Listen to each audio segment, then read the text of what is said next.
మీ ఇంట్లో కూడా ఒక ఆధ్యాత్మిక శోభ, అది చాలా అన్ని చోట్ల అనిపించదు. ఇలాగా ఒక వైబ్రేషన్ ఉందండి.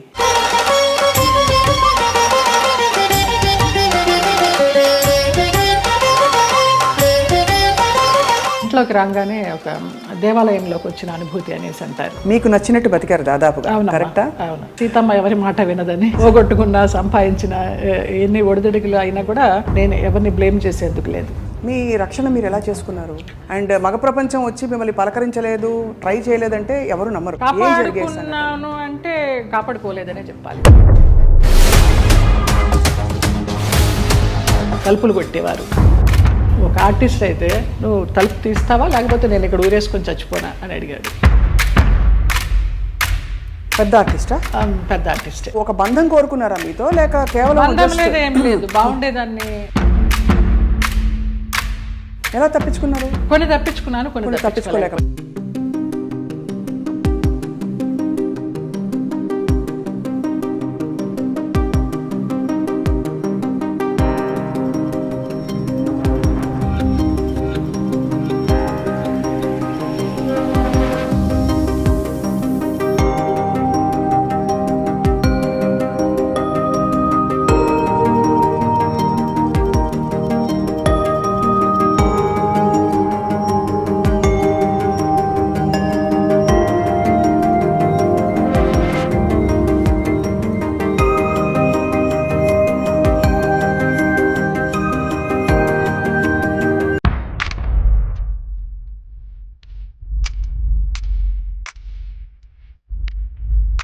వాళ్ళ ప్రవర్తన కూడా ఒక ఒక గాయం చేస్తుంది కదా మనసులో. అట్లా నేను అబద్ధం చెప్పకూడదు, ఎవరు అలాగే ప్రవర్తించలేదు. ఆ పేరు నేను అడగను, ఎందుకంటే మిమ్మల్ని ఇబ్బంది పెట్టను. వారు కనుక ఇంకా ఉండుంటే కనుక ఇంకా ఇబ్బంది పెట్టను. ఓకే, మలయాళం పేరు. తెలుగు ఇండస్ట్రీలో బాగానే పోనీ మన ఇంటి పిల్ల అని ఏమన్నా హక్కును చేర్చుకున్నారా మిమ్మల్ని? ఇక్కడ కూడా ఇదేనా? అదే సమయంలో మీరు గాఢమైన ప్రేమలో పడ్డారు కదా. అది కూడా ఎలా పడాల్సి వచ్చిందంటే, ఏడుస్తూ పడుకుంటే అతను నన్ను చంపడానికి అంబాసిడర్ కారులో తీసుకెళ్తున్నాడు. మా ఆయన ఎవరైతే ఉన్నారో ఎక్స్ హస్బెండ్, నిలువెత్తు బాబా. ఫస్ట్ టైం నేను కాషాయ వస్త్రాల్లో అంబాసిడర్ కారు ఇలా ఆపి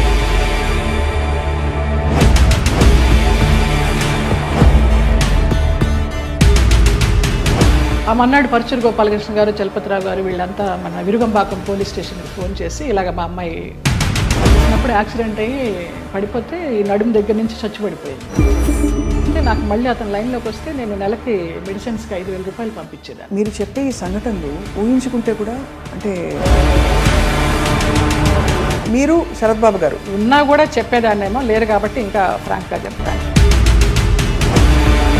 చాలా ఫ్రాంక్గా ఫస్ట్ టైం చెప్తున్నాను నేను. మీ జీవితంలో కీలక పాత్ర పోషించిన వ్యక్తులు గుమ్మడి గారు ఒకరు. అసలు అంత లింకప్ చేయాల్సిన అవసరం ఎందుకు వచ్చింది? నా కోసం సులా అని ఒక వైన్ బాటిల్ తెప్పించేవారు రోజు 800 పెట్టి. ఇది నీకే, ఇది జయమ్మకే, వేరే ఎవరు ముట్టుకోవద్దనేసి.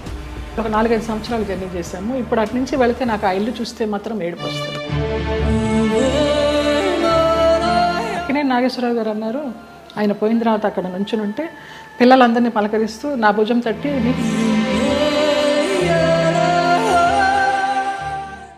అందరికీ నమస్కారం, సాదర స్వాగతం. ఐ డ్రీమ్ మీడియా సగర్వంగా సమర్పిస్తున్న ప్రత్యేక కార్యక్రమం సిల్వర్ స్క్రీన్ లెజెండ్స్. బాహ్య సౌందర్యం తల్లిదండ్రుల వల్ల మనకు కలుగుతుంది. ఆత్మ సౌందర్యం భగవదేచ్ఛ.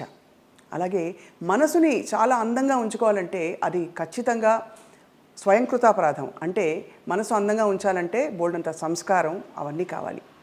మరి బాహ్య సౌందర్యంతో పాటు అంతః సౌందర్యం కలిగిన వ్యక్తుల్ని కలిసినప్పుడు చాలా చాలా ఆనందం కలుగుతుంది. అటువంటి వ్యక్తుల్లో నాకు చాలా ఇష్టమైన నటి, అసలు మనసులో ఏముందో మొహం మీద ఉట్టిపడే వ్యక్తి ఎవరు అంటే జయలలిత గారు.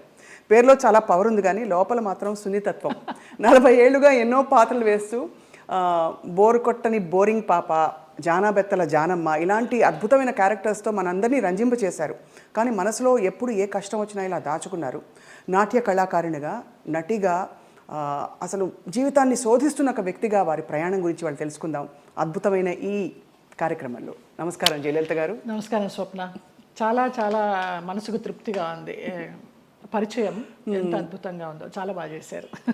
నిజంగా మిమ్మల్ని చూసినప్పుడు అలాగే అనిపిస్తుంది. మీ కళ్ళు, మీ నవ్వు చాలా మనసులోంచి ఇలా వస్తుంది. ఎక్కడ నటన, ఊరికి ఏదో నవ్వాలి కదా అని ఎప్పుడు అనిపించదండి.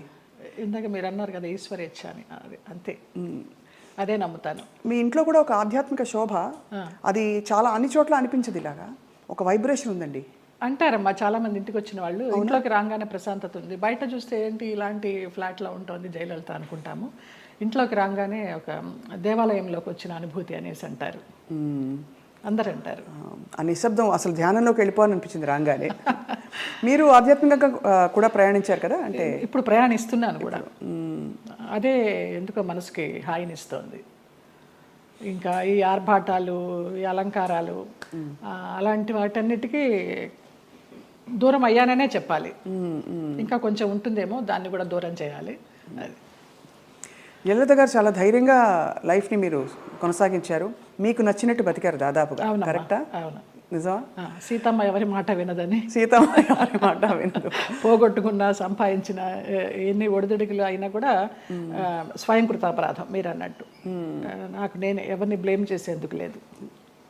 మీ అసలు పేరు జయలలితేనండి? లలిత. లలిత. మరి జయలలిత అనేది జయ తర్వాత కలిసింది కదా? కలిసిందంటే నాకు ఊహ తెలిసిన తర్వాత నేను చూసిన ఫస్ట్ మూవీ కథానాయకుడు ఎన్టీ రామారావు గారు, జయలలిత గారు. ఆ సినిమా చూసిన తర్వాత 6 సంవత్సరాలు అప్పుడు నాన్న, అప్పుడు బడులు అనేవారు కదా, స్కూళ్ళు కదా, బడిలోకి జాయిన్ చేయడానికి వెళ్ళినప్పుడు మాస్టర్ గారు ఏంటమ్మా పేరు అన్నప్పుడు నాన్న లలిత అని చెప్పబోతుంటే నేను జయలలిత అని చెప్పేశాను. అది యాదృచ్ఛికం, తెలీదు. ఆ సంఘటన ఒకటే గుర్తుంది కానీ ఎందుకు చెప్పానో తెలియదు, జయలలిత అని చెప్పేసా. అప్పటి నుంచి జయలలిత. జయలలిత అనగానే ఆవిడ పవర్ఫుల్ జయలలిత గారే గుర్తొస్తారు. కానీ ఇక్కడ తెలుగునాట మీరు అంటే మీ ఏం చెప్పాలి, వర్చస్సు, ఒక అందం, ఒక గ్రేస్ ఏదైతే ఉందో ఆ జయలలిత గారికి ఈ జయలలిత గారికి పోలిక పడతారు. మీరు నమ్మచ్చు నమ్మకపోవచ్చు, అతిశయోక్తి అనుకోవచ్చు. మొన్న నేను కేరళ ఒక ఆయుర్వేదం ట్రీట్మెంట్కి వెళ్తే డీటాక్స్కి, అక్కడ వాళ్ళందరూ అన్నారు ఆ జయలలిత మీరు ఒకలాగానే ఉన్నారమ్మా అనేసి. ఫస్ట్ టైం ఆ గ్రూప్ అంతా అన్నారు. జయలలిత గారు, మీరు నాట్య కళాకారునిగా మీ అభ్యాసం మొదలుపెట్టినప్పుడు అప్పుడు మీ మనసులో ఏముండేది? తల్లిదండ్రులు చెప్పి మంచి డాన్సర్ అవ్వాలనుకునేవారా, లేదు అందరిళ్లలో నేర్చుకుందాం? అసలు నా నాట్యాభ్యాసం ఎలాగా మొదలైందంటే అక్కకి నేర్పిస్తున్నారు. అక్కకి నేర్పిస్తున్నప్పుడు నేను చూస్తూ నేను కూడా నేర్చుకుంటాను అని ఏడ్చాను 5 సంవత్సరాలు. అప్పుడు అమ్మ అన్నారు, ఇంకా నీకు అవగాహన లేదు, కొంచెం వయసు రావాలి, వచ్చిన తర్వాత నువ్వు నేర్చుకుందావు అంటే మా మాస్టర్ గారు ఆ అమ్మాయిలో ఉన్న జిజ్ఞాస చాలా నచ్చిందమ్మా నాకు. అంత వయసు అప్పుడు ఎవరికి కళల పట్ల ఆసక్తి ఉండదు, ఈ అమ్మాయికి ఏదో పూర్వజన్మ వాసన ఉంది, నేను నేర్పిస్తాను, మీకెందుకు, మీరు కంగారు పడకండి అని. నేను ఏడిస్తే నేర్చుకుంటానని అట్లా నేర్పించారు. ఇంకా అది నాకు నరనరాల్లో అలాగా ఉండిపోయింది. ఒక పెద్ద నాట్య కళాకారిని అవుదామని, ఒక పద్మా సుబ్రహ్మణ్యం గారిలాగా లైఫ్లో పెళ్ళి అనేది ఏమి చేసుకోకుండా అలా ఉందామని అనుకున్నాను. బట్ నాన్నకి జర్నలిస్ట్ అవడం వల్ల, సినిమా వాళ్ళతో సంబంధాలు ఉండడం వల్ల, మీ అమ్మాయి బాగుంది, కలర్ అది, హైటు అది బాగుంది అంటే ఆ అమ్మాయిని హీరోయిన్ చేయాలి అనేసి, ఎన్ని పెళ్లి సంబంధాలు వచ్చినా కూడా వద్దు, మా అమ్మాయి అయితే పెళ్లి మంచి హీరోయిన్ అవ్వాలి, లేకపోతే డాన్సర్ అవ్వాలని ఆయన అలాగా కలలుగా అన్నారు. ఆయన కోరిక ప్రకారం ఆర్టిస్ట్ అవ్వాల్సి వచ్చింది. నా కోరిక అయితే మంచి డాన్సర్ అవ్వాలని. కానీ ఏ రోజు సంసారంలో సుఖపడాలి, ఇలాగా అంటే సెటిల్ అయిపోవాలి అనే ఆలోచన అనిపించలేదు? ఏదో ఒక స్పెషల్ అని, ఏదో మొత్తానికి ఏదో ఒక గోల్ పెట్టుకున్నాను, వాళ్ళలాగా అవ్వాలి, వీళ్ళలాగా అవ్వాలని. ఏమి అవ్వలేకపోయినాను, నేను నాలాగానే ఉన్నా. మీరు మీలాగా ఉంటూ అన్ని ఎక్స్ప్రెస్ చేసి ఇప్పుడు మీ చక్కగా మంచి టైంలో ఇప్పుడు మీరు అంతఃప్రయాణం అంటారు కదా, ఆ ప్రయాణం కొనసాగిస్తారు. అంతర్ముఖంగా ప్రయాణం చేస్తున్నాను. బాగా చెప్పారు. ఎంతవరకు నేర్చుకున్నారు జయలలిత గారు మీరు నాట్యం? ఆల్మోస్ట్ డిప్లొమా అంతా అయిపోయిందమ్మా. డిప్లొమా అయిన తర్వాత ఏదో ఎంఏకి కట్టాలని అనుకుంటున్నప్పుడు మూవీ వచ్చింది, నాన్న వాళ్ళ ఫ్రెండ్స్ ఈ పోరాటం మార్పు కోసమని. ఇంకా ఆంధ్ర నాట్యం కూడా నేర్చుకోవాలని నటరాజ రామకృష్ణ గారి దగ్గర 1 year పేయింగ్ గెస్ట్గా ఉండి నేర్చుకున్నాను నేను. ఆ టైంలో నాన్న వచ్చి మా ఫ్రెండ్స్ సినిమా తీస్తున్నారు, అందులో హీరోయిన్కి డాన్సర్ అయి ఉండాలి, క్లాసికల్ డాన్సర్, నువ్వు నువ్వు చెయ్యాలి అనేసి అన్నారు. ఇంకా రూమ్లోకి వెళ్ళిపోయి గడిపెట్టేసుకుని ఏడుస్తూ కూర్చున్నాను. నేను డాన్సర్ అవ్వాలనుకుంటే నన్ను సినిమాల్లోకి చేర్చడం ఏంటి, వెళ్ళనని. అప్పుడు నటరాజ రామకృష్ణ గారు, కళాకృష్ణ గారు నచ్చజెప్పి, నాన్న ఫ్రెండ్సే కదా తీస్తున్నది, వెళ్ళు, నచ్చితే చెయ్యి, కంటిన్యూ చెయ్యి, ఆఫర్లు వస్తే, లేకపోతే మళ్ళీ డాన్సర్గానే ఉండిపోదు అని నచ్చజెప్పి పంపించారు. ఇంకా వన్స్ ఆ రంగంలోకి వెళ్ళిన తర్వాత మరి వెనుదిరిగి నచ్చిందా మీకు సినిమా ఇండస్ట్రీ ఎక్స్పీరియన్స్ అది? మొదట్లో నచ్చలేదనే చెప్పాలి. తర్వాత రాను రాను ఇంకా ఫ్యామిలీ అంతా నా కోసం అని షిఫ్ట్ అయిపోయి వాళ్ళు ఇబ్బందులు పడుతున్నప్పుడు లేదు వీళ్ళందరి కోసమన్నా నేను ఇష్టపడి చేయాలని అలాగా కాంప్రమైజ్ అయిపోయి చేసినవే. చాలామంది నటీమణులు ఈ మధ్య కాలంలో నేను కలుస్తున్న వారు నాకు యాక్చువల్లీ అప్పుడు ఇష్టం లేదు కానీ పరిస్థితుల ప్రభావం, ఆర్థిక పరిస్థితులను కూడా చెప్పారు. మీకు అటువంటి ఇబ్బందులు వచ్చాయి? ఆర్థిక పరిస్థితుల వల్లనే కదా మరి. మేము చాలా మిడిల్ క్లాస్, మరి లోయర్ మిడిల్ క్లాస్ అని చెప్పలేము, అప్పర్ మిడిల్ క్లాస్ అని చెప్పలేము, వయా మీడియా మిడిల్ క్లాస్. నాన్న ఒక ప్రొడ్యూసర్ని నమ్మి మీ అమ్మాయికి హీరోయిన్ ఛాన్స్ ఇస్తామంటే మెడ్రాస్ షిఫ్ట్ అయిపోయారు. షిఫ్ట్ అయిపోయిన తర్వాత ఆ ఛాన్స్ నాకు కొన్ని కారణాల వల్ల రాలేదు. అయ్యో. రానప్పుడు ఇంకేం చేయాలి, ఇంతమందితో వచ్చిన క్యారెక్టర్స్ చేసుకుంటూ పోదామని ఒక గైడెన్స్ లేకుండా, ఒక గాడ్ ఫాదర్ అనేవారు లేకుండా ఏ క్యారెక్టర్ వస్తే ఆ క్యారెక్టర్ చేశా. ఫ్యామిలీ గెట్ ఆన్ అవ్వాలి ఫస్ట్. కానీ నిజానికి మీరు కథానాయికగానే మొదలు పెట్టారు కదా? అవును, ఈ పోరాట మార్పు కోసం కథానాయిక. అవును, బట్ ఆ తర్వాత మీరు అనేది హీరోయిన్ క్యారెక్టర్స్ రాలేదు? ఏమీ రాలేదు. ఆ సినిమా ఏదైతే వస్తుందనుకున్నానో అది పోయింది. ఆ సినిమా టైంలో ఈ పోరాట మార్పు కోసం సినిమా టైంలో సాంగ్స్ కోసం విజయ గార్డెన్స్కి వెళ్ళినప్పుడు ఆ ప్రొడ్యూసర్స్ చూడటము, హీరోయిన్ ఛాన్స్ ఇస్తామనడము, మెయిన్ క్యారెక్టర్ వాళ్ళు ఇవ్వకపోవడం, మెడ్రాస్ షిఫ్ట్ చేసి. అదే టైంలో నానా మలయాళం మ్యాగజైన్ వాళ్ళు నన్ను చూసి బాగుంది అమ్మాయి మలయాళానికి హీరోయిన్గా పనికి వస్తుంది అనేసి వాళ్ళు నానా మ్యాగజైన్లో ఇంటర్వ్యూ తీసుకోవడము, అలాగా మలయాళం మూవీస్కి వెళ్ళడం జరిగిందనమాట. మలయాళం మూవీస్లో మరి చేస్తూ అంత మంచి ఇండస్ట్రీ కదా మలయాళం ఇండస్ట్రీ, మరి అక్కడ మీకు ఎక్కువ నిలదొక్కుని ఇప్పుడు ఎలా అయితే సూపర్ స్టార్స్ మనకు ఉంటారు అలాంటి అవకాశాలు రాక, లేకపోతే మీరు ఏదొచ్చినా పర్లేదు అని ఒక? అలా కూడా కాదు. మలయాళంలో ఫస్ట్ నేను చేసింది ఉప్పు మూవీ, ముస్లిం సబ్జెక్ట్, తల్లి కూతురు నేనే, జ్యువెల్ రోలు. నాకు దానికి Kerala best actress state award కూడా వచ్చింది. అవును అవును. తర్వాత ఐవిశశి గారు అప్రోచ్ అయ్యారు. అప్రోచ్ అయితే మంచి డైరెక్టర్. అప్పుడు అంటే తెలియదు మనకి ఎలా ఉంటుంది, ఊరికే అవుట్లైన్ చెప్తారు కానివ్వండి, మంచి గ్లామర్ రోలు, కమల్ హాసన్ గారి పక్కన అనేసరికి చాలా ఆనందంగా ఉంటాం కదా. ఫస్ట్లోనే కమల్ హాసన్ గారి పక్కన ఉలగ నాయగన్ ఆయన పక్కన వచ్చింది అని. ఆ ముగ్గురు హీరోయిన్లు శోభన, గీత, నువ్వు అని చెప్పారు. ఓకే అనేసి ఒప్పేసుకున్నాను. అది కట్ చేస్తే విలన్ వైఫ్ వ్యాంపిష్. దాని తర్వాత రామానాయుడు గారు ఇంద్రుడు చంద్రుడిలో కమల్ హాసన్ గారి సెక్రటరీగా ఎవరు బాగుంటారంటే కమల్ హాసన్ గారు నన్ను రికమెండ్ చేశారు. ఆ అమ్మాయి ఎవరో చేసింది జయలలిత, చాలా బాగుంది, ఆ అమ్మాయిని పెట్టండి అని. అలాగే ఇంద్రుడు చంద్రుడిలో కూడా ఒక టైప్ ఆఫ్ వ్యాంప్. అలా కంటిన్యూ అయిపోయినాయి. కానీ శృతిలయల్లో ఒక పాంచాలి క్యారెక్టర్ కానీ, రాజశేఖర్ని మాయ చేసి అతని చేత ప్రోగ్రామ్స్ ఇప్పించి కమిషన్లు అవి తీసుకుని ఆ టచ్ ఉన్నవే వచ్చినాయి అన్నీ నాకు. ఒకలా చూస్తే దానికి ఒక ప్రత్యేక స్థానం ఉంది, అదేం తక్కువని కాదు. కానీ కాదు, అప్పట్లో కాలంలో ఎల్ విజయలక్ష్మి గారు వాళ్ళు ఎంత బాగా చేసేవారు అది. కానీ అది స్వర్ణయుగం, దానికి తగ్గట్టుగా వాళ్ళు అంత ఎలివేట్ అయ్యారు. ఇంకా కొంచెం రాను వెండి యుగాలు, ఈ రాగి యుగాలు ఇవన్నీ వచ్చేసరికి అప్పుడు వాళ్ళు డాన్సర్స్ చేసిన, వ్యాంప్ చేసిన, హీరోయిన్స్ చేశారు, అన్నీ చేశారు. ఆ డైరెక్టర్స్ అంత క్రియేటివిటీ ఉన్న డైరెక్టర్స్ ఇప్పుడు వాళ్ళు కాదని చెప్పడం లేదు. వాళ్ళు ధైర్యం చేసి అన్ని రకాల క్యారెక్టర్లు ఇచ్చేవారు ఒక ఆర్టిస్ట్కి. గిరిజ గారు మామూలుగా కమెడియన్ చేసి నాగేశ్వరరావు గారి పక్కన హీరోయిన్ చేయలేదా? అలా మా తరానికి వచ్చేసరికి వ్యాంప్ అంటే వ్యాంపే, చెల్లెలంటే చెల్లెలే, అలాగైపోయింది. సరే ఏదో ఒకటి, మనకి కళారంగం మనల్ని ఆదరించింది, అభిమానంగా పిలుస్తున్నారు, మన కుటుంబాన్ని పోషిస్తోంది అనే ఒక సద్బుద్ధితోనూ ఒక మంచితనంతోనే గెట్ ఆన్ అవుట్ వచ్చి, అంటే దాదాపు జీవితం నిర్ణయించిన విషయాలని మీరు స్వీకరిస్తూ ఒక నదిలా ప్రవహిస్తూ వచ్చేసారు. అంతే. అది కొంచెం మెచ్యూరిటీ వచ్చిన తర్వాత ఇంకా ఇది కర్మ సిద్ధాంతాన్ని నమ్మడం అలవాటు చేసుకున్న తర్వాత మనకి ఏది ప్రాప్తమో అదే, ఏది రావాలో అదే వస్తుంది, ఎప్పుడు రావాలో అప్పుడే వస్తుంది అన్న తర్వాత మనసుకి చాలా ప్రశాంతంగా హాయిగా ఉంది. ఇంత అందమైన జయలలిత గారు అప్పుడు ఒక అమ్మాయి, అఫ్కోర్స్ నాన్నగారికి పరిచయాలు ఉన్నప్పటికీ కూడా ప్రతి చోటికి నాన్నగారు రాలేరు కదా, మీ రక్షణ మీరు ఎలా చేసుకున్నారు? చుట్టూ ఉంటే మగ ప్రపంచం, అండ్ మగ ప్రపంచం వచ్చి మిమ్మల్ని పలకరించలేదు, ట్రై చేయలేదంటే ఎవరు నమ్మరు. అవును అవును, అంటే అది జగమెరిగిన సత్యం. అలా అని వాళ్ళని ఏం అండలేదు. బట్ ఈ ప్రపంచంలో ఎలా మీరు మిమ్మల్ని మీరు కాపాడుకున్నారు? కాపాడుకున్నాను అంటే కాపాడుకోలేదనే చెప్పాలి. కాపాడుకోలేదు, ఎందుకు అబద్ధం చెప్పడం.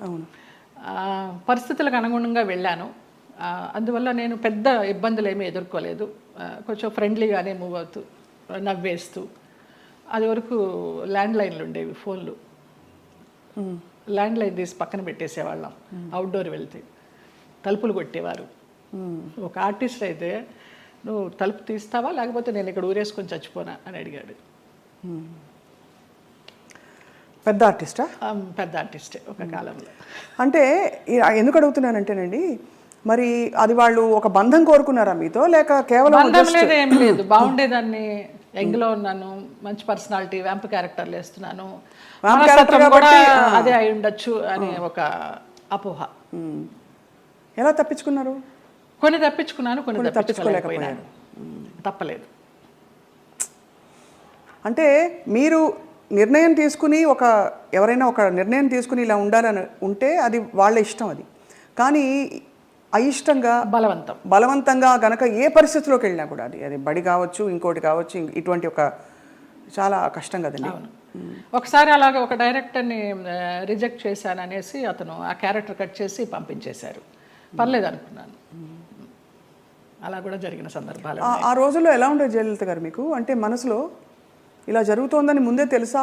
వాళ్ళు తలుపులు కొట్టేటప్పుడు భయం వేసేదా, లేకపోతే తెలుసు ఎలా తప్పించుకోవాలనే ఆలోచన తప్పించి ఆ భయాలు అవేమీ లేవు. తలుపులు బద్దలు కట్టలేరు. మన్నాడు ఏమన్నా అడిగినప్పుడు ఏదో దాటేస్తాం, ఏదో ఒక రీజన్ చెప్తాం. అవునా నిద్ర పట్టేసింది, ఫోన్ వినిపించలేదనో, తలుపు చప్పుడు వినిపించలేదనో, ఇలాగే మేనేజ్ చేసుకుంటూ కొన్ని తప్పించుకుంటూ, కొన్ని తప్పించుకోలేక, కొన్ని తప్పనిసరిగా. కష్టం, చాలా కష్టం. అయితే కష్టమని అనుకోలేదు. అంటే ఒకసారి పోయినా 100 సార్లు పోయినా పోయింది అంతే. ఇక మనకేం అది ఫీలింగ్ ఉండదు.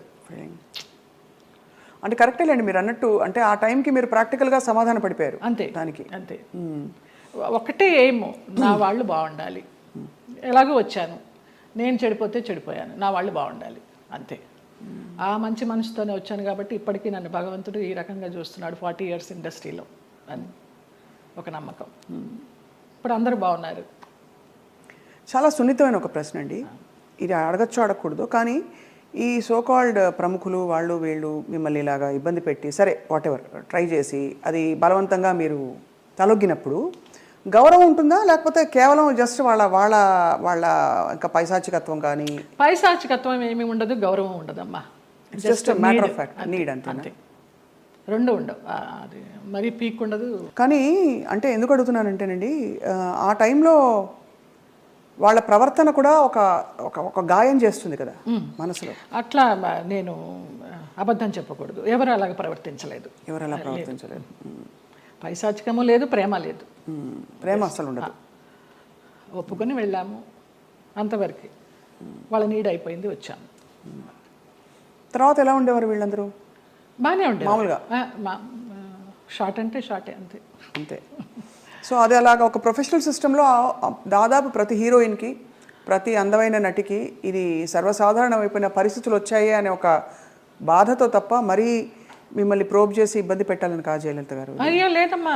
ఎందుకు అది నామ్ అయిపోవాలి, ఎందుకు ఒక బెంచ్ మార్క్ అయిపోవాలి అని అంటే, మనం ఈరోజు అనేక కమిటీలు పెట్టడాలు, ఇండస్ట్రీ ఇతర వర్క్ ప్లేసెస్లో వేధింపుల కమిటీ ఉండాలని చెప్పి, అంటే వేధింపులని వ్యతిరేకించే కమిటీలు. బై గాడ్స్ గ్రేస్ మాకు అట్లాంటి వేధింపులు ఏం లేవు, కానీ తప్పలేదు.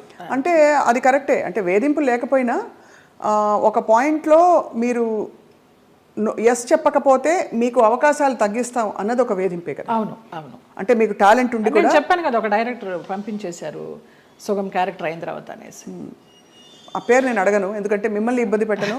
వారు గనక ఇంకా ఉండుంటే గనక ఇంకా ఇబ్బంది పెట్టను. లేరు, పోయినారా? ఓకే. మలయాళం డైరెక్టర్. ఓకే.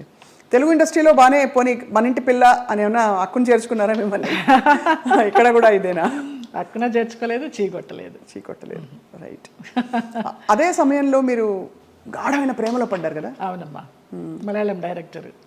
అది కూడా ఎలా పడాల్సి వచ్చిందంటే, నేను డేట్స్ ఇచ్చినప్పుడు నాన్న నాకు తెలియకుండా వేరే క్రాస్ బెల్ట్ మణి అని మన హీరోయిన్ మీనా వాళ్ళ మేనమామ, ఆయన కూడా ఒక కాలంలో ఒక ఈ సి గ్రేడ్ టైప్ ఆఫ్ మూవీస్కి మంచి పెట్టింది పేరు ఆయన. నేను చేసే సినిమాలు కూడా సి గ్రేడ్ సినిమాలే అప్పుడు, బీసీ గ్రేడ్. మీరు అంత ఓపెన్గా సిగరెట్ సినిమాలు చేశానని చెప్తున్నారు కదా, అది ముచ్చటేసని చూసి ఎంత నిజాయితీగా చెప్తున్నారని చెప్పండి మ్యామ్. ఆ టైంలో నాన్న వాళ్ళకి ఇచ్చారు, నేను వీళ్ళకి ఇచ్చాను. అప్పుడు ఆ లొకేషన్కి వచ్చి ఆయన రౌడీయిజం చేయపోయినారు, క్రాస్ బెల్ట్ మని. అప్పుడు నేను భయపడి ఏడుస్తుంటే నన్ను ఒక రూమ్లో ఉంచి, నీకెందుకు, నేను ఉన్నాను కదా, నేను సమాధానం చెప్పి పంపిస్తాను, వాళ్ళు మాకు చుట్టాలి అన్నట్టుగా అలాగే పంపించేసరికి అబ్బా నా లైఫ్ని సేవ్ చేసి అతను దొరికాడు అన్నట్టుగా బ్లైండ్గా పడిపోయినా ప్రేమలో. ఆ తర్వాత బ్రహ్మానందం గారి డైలాగ్ లాగా ప్రేమించింది తర్వాత ప్రేమించాల్సి వచ్చింది అన్నట్టుగా కొంచెం కొంచెం తెలుస్తుంది అతని గురించి 7 yearsలో. అయినా కూడా ఏదో మొహమాటంలాగా కమిట్ అయిపోయినాం అన్నట్టుగా చేస్తూ వచ్చాను. అందరూ చెప్తూ వచ్చారు పెద్ద జెన్యూన్ కాదు, చూసుకో అనేసి. ఇక లాస్ట్గా అతను కూడా బ్లడ్తో లెటర్స్ రాసేసి ఒక మన ఇప్పుడు ఆ హాట్ డ్రింక్స్ అవి తాగుతారు కదా, మన విస్కీ తాగే ఒక బాటిల్ లాంటి దానిలో, అది విస్కీనో మరి బ్రాందీనో తెలియదు, అందులో పాయిజన్ పోసుకుని తాగుతాను, ఇంటి ముందరకు వచ్చేసి చచ్చిపోతానని అంటే ఇంకా అందరికీ ఇంట్లో వాళ్ళకి ఇష్టం లేకుండానే బలవంతంగా నేనే నగలు కొనుక్కొని నేనే పెళ్లి బట్టలు కొనుక్కొని, జయకృష్ణ గారు కొనిచ్చారు పెళ్లి బట్టలు. అలాగా కేరళ వెళ్ళిపోయి చూడటానికరమ్మ కొచ్చిన్లో, చాలా మహిమగల అమ్మవారు, అక్కడ మ్యారేజ్ చేసుకున్నాం. అప్పుడు ఇంట్లో వాళ్ళందరూ ఇంక నామకే వస్తే వచ్చి అక్షంతలు వేసి భోంచేసేసి వెళ్ళిపోయారు. ఆయన కాపురానికి పంపించడానికి ఎవరు నాకు కూడా ఉండడం కానీ ఏమీ లేదు. నా అంతటి నేనే చేసుకుని నా అంతటి నేనే వెళ్ళి నా అంతటి నేనే వచ్చా బ్యాక్ టు పెవిలియన్. ఆ టైంలో జయలలిత గారు ఆయనకి మళ్ళీ అంటే ఆయనకి మొదటి పెళ్ళే కదా, ఆయనకి ఇద్దరికి అంటే మీకు కాలేదు, వివాహం కాలేదు, బట్ ఆయనకు కూడా ఏమి. అవును. బట్ ఏ ఇబ్బందులు వచ్చాయి మీ ఇద్దరు మధ్య? డబ్బు, వాళ్ళకి అప్పులు ఎక్కువైపోయినాయి, చాలా విపరీతమైన లావిష్నెస్ వాళ్ళకి. నేను మంచి 3 shift చేస్తూ ఉన్నాను ఆ టైంలో. నా నగలన్నీ అమ్మేసుకున్నారో తాకట్టు పెట్టుకున్నారో తెలియదు. సినిమాలకు వచ్చిన డబ్బంతా కూడా వాళ్ళే తీసుకునేవాళ్ళు, అమ్మ నాన్నకి ఇవ్వద్దనేవారు. అమ్మ నాన్న భయపడి పవర్ ఆఫ్ అటర్నిటీ రాయించుకొని, నీకు బిడ్డలు పుట్టిన తర్వాత నేను నీ ఆస్తి నీకు ఇస్తామంటే, ఆ పవర్ ఆఫ్ అటర్నిటీ ఎక్కడికి వెళ్ళి సైన్ చేసావు, అది క్యాన్సిల్ చెయ్యి, బిడ్డను కానీ అంటే అతనికి తెలియకుండా నేను లేడీ డాక్టర్ దగ్గరికి వెళ్ళి నాకు బిడ్డలు వద్దు, ఒక 6 months నేను కొంచెం జాగ్రత్తగా ఉండాలనుకుంటున్నానని అతనికి తెలియకుండా నేను లేడీ డాక్టర్ దగ్గరికి వెళ్ళి ఆ పిల్స్ తీసుకొని వేసుకుంటూ ఆ బిడ్డలు రాకుండా జాగ్రత్త పడ్డా. ఇక ఆ తర్వాత 3 monthsకి గొడవలు, 6 months నుంచి కొట్టుళ్ళు, యాసిడ్లు పోస్తాను అనడాలు, గదిలో బంధించడాలు, ఇవన్నీ అయిన తర్వాత ఏడుస్తూ పడుకుని ఉంటే అతను నన్ను చంపడానికి అంబాసిడర్ కార్లో తీసుకెళ్తున్నాడు. మా ఆయన ఎవరైతే ఉన్నారో ఎక్స్ హస్బెండ్, నిలువెత్తు బాబా. ఫస్ట్ టైం నేను కాషాయ వస్త్రాల్లో అంబాసిడర్ కారు ఇలా ఆపి నేను కూర్చున్న వైపు డోర్ తీసి నన్ను గబగబగా లాక్కెళ్ళారు. ఆ మన్నాడు పరుచూరు గోపాలకృష్ణ గారు, చలపతిరావు గారు వీళ్ళంతా మన విరుగంబాకం పోలీస్ స్టేషన్కి ఫోన్ చేసి, ఇలాగ మా అమ్మాయి అపాయకరమైన పరిస్థితిలో ఉంది, మీరు వెళ్ళి ఆ అమ్మాయిని బయటికి తీసుకురావాలని చెప్పి అలా ఇంటికి తీసుకొచ్చారు నన్ను. ఆ బాబా సంఘటన అలా జరగడం, ఇక్కడ పరుచూరు గోపాలకృష్ణ గారు, చలపతిరావు గారు ఇలా సహకరించడం అంత యాదృచ్ఛికం. అంటే ఎవరో ఒకళ్ళు భగవంతుడు పంపిస్తాడు అంతే, ఆయన రాడుగా నేరుగా. అంటే మనసు పెట్టి మీరు ఇష్టపడి అన్నీ వదులుకుని ఎవరు లేకుండా మీరు వెళ్ళి చేసుకున్న పెద్ద స్టేట్మెంట్స్ ఇచ్చేసి కళ్యాణం వచ్చిన ఆగదనేసి అందరూ అనేవారు, దొంగోళ్ళు బట్టి ముఖంలా ఉన్నాడు, ఎలా నచ్చాడు నీకు, ఎలా నమ్మావే అనేసి.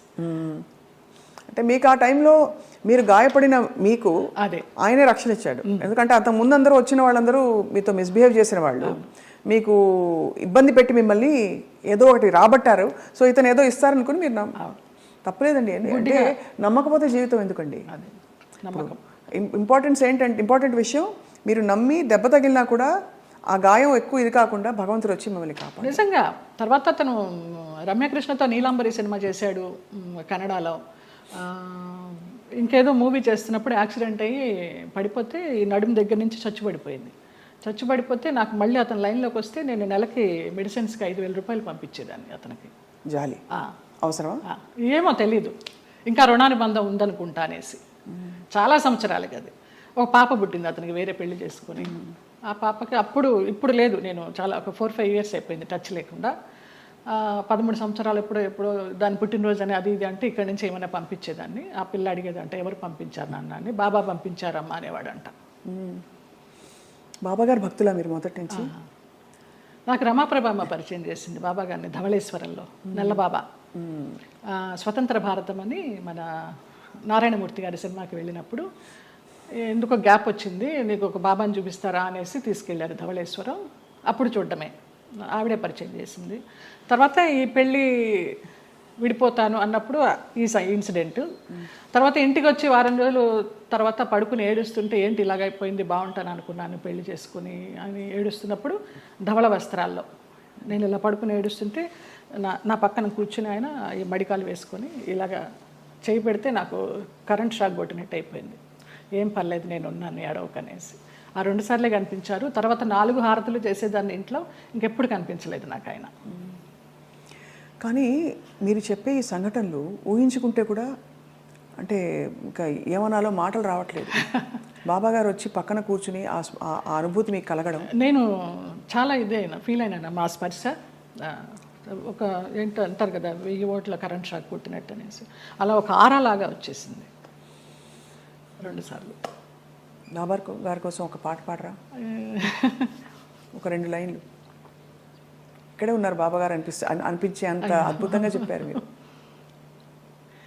నువ్వు లేక నాథలం బ్రతుకంతాయోమయం, నువ్వు లేక నాథలం బ్రతుకంతాయోమయం, బాబా ఓ బాబా, ఇక నీ పరీక్షకు మేము పలేము, ఇటులి నిరీక్షణ మేము పలేము, నువ్వు లేక నాథలం బ్రతుకంతాయోమయం, బాబా ఓ బాబా. ఎంత ముద్దుగా బుజ్జి తల్లిగా పాడారు. నాకు అది బ్రహ్మానందం గారు ఇచ్చారు ఆ బాబా. ఈ బాబా గారు బాబా డివోటివ్ కదా అనేసి వాళ్ళ మేనేజర్ చేత ఇచ్చి పంపించారు. ఆయన అసలు ఒక అద్భుతం, ఆయనే ఒక అద్భుతం బ్రహ్మానందం గారు. తిరిగి వచ్చిన తర్వాత మరి పుట్టింటి వాళ్ళు ఏమన్నారు? ముందే చెప్పాం కదా, సంతోషపడ్డారు, వచ్చేసారని. మా అమ్మాయి మాకు వచ్చేసింది, మా సంపాదన మాకుంది అనేసి. కానీ ఒకటండి, మీరు ఏ మాట కామాట ఓపెన్గా మాట్లాడుకుంటున్నాం కాబట్టి, పుట్టింటి వాళ్ళు కావచ్చు అత్తింటి వాళ్ళు కావచ్చు మిమ్మల్ని ఒక ATM మెషిన్లో చూసారని అనిపిస్తుంది. అంతే.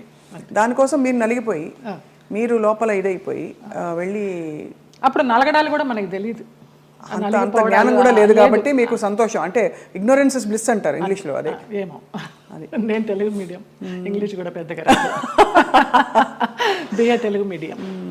అంటే సింపుల్గా చెప్పాలంటే ఎవరి పిచ్చి వారికి రక్షణ, ఆనందం కాకపోయినా.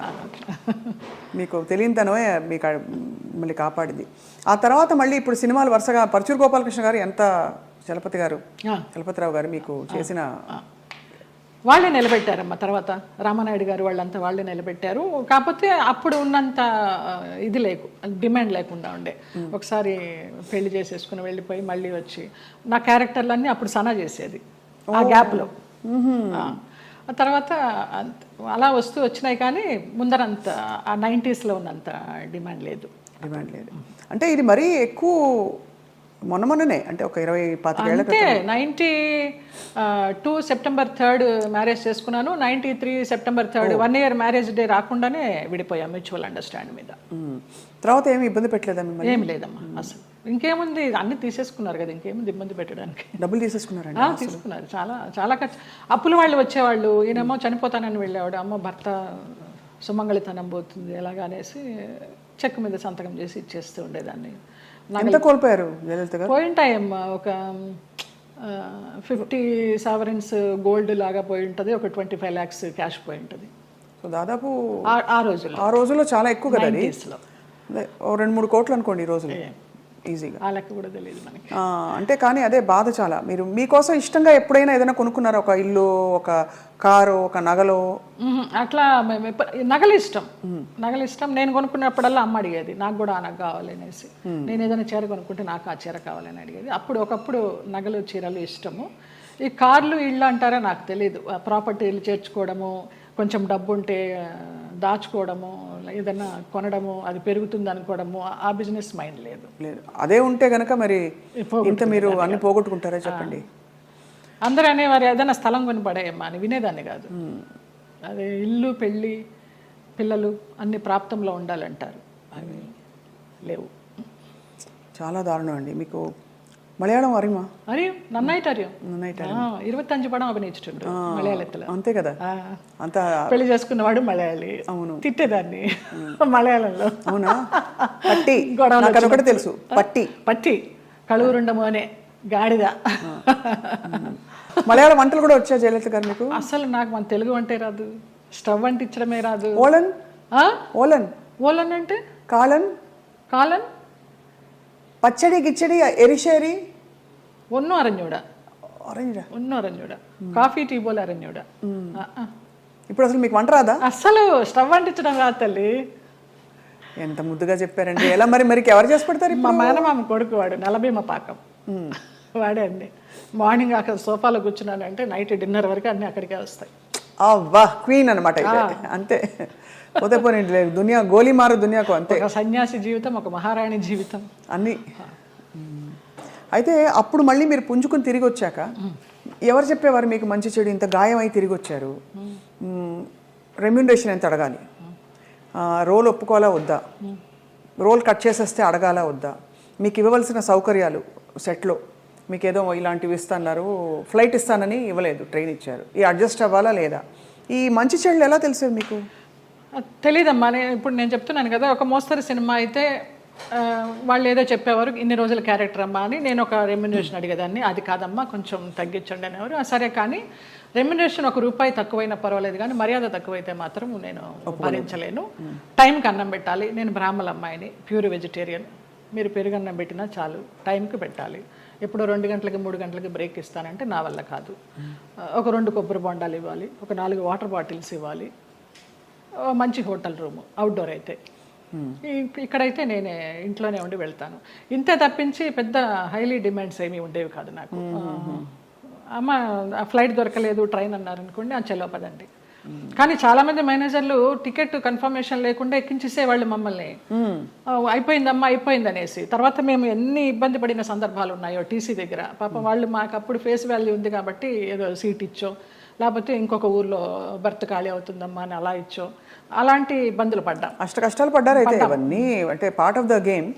కానీ ఆ టైంలో మరి మీ మేకప్, మీ చర్మ సౌందర్యం ఇవన్నీ తెలిసి ఉండేదా? ఇలా చేసుకోవాలి, ఫేస్ ప్యాక్ అసలు తెలియదు నాకు. అసలు ఇంతవరకు సెల్ఫ్ మేకప్ తెలియదు. నేను ఇవాళ కూడా చేసుకోలేదు. మీరు చూడండి, ఎప్పుడు చేసుకోను. నేను మేకప్ మ్యాన్ ముందర కూర్చుంటాను, మీకు ఏది వస్తే అది చేయండి అంటే. మీకు అసలు మేకప్ ఎందుకండి అవసరం లేదు? ఏదో ప్రత్యేక క్యారెక్టర్కి ఏదో పెద్ద పెద్ద బొట్లు పెట్టి కాటుకలు పెట్టి చేయాలంటే తప్ప. వాళ్ళందరూ నవ్వుతారు, అదేంటమ్మా 40 సంవత్సరాల నుంచి ఉన్నారు, మొన్న మధ్య టీవీ సీరియల్స్ చేసినప్పుడు కూడా మీరు సెల్ఫ్ చేసుకోరా అని. నేను సెల్ఫ్ మేకప్ చేసుకోను, నా దగ్గర మెటీరియల్ ఉండదు. ఓన్లీ ఆ టచ్అప్ క్లాత్, స్పాంజ్, ఒక గిన్నె తీసుకెళ్తా అంతే. మిగతా మీరే చేసుకోండి, ఎలా చేసుకుంటారు.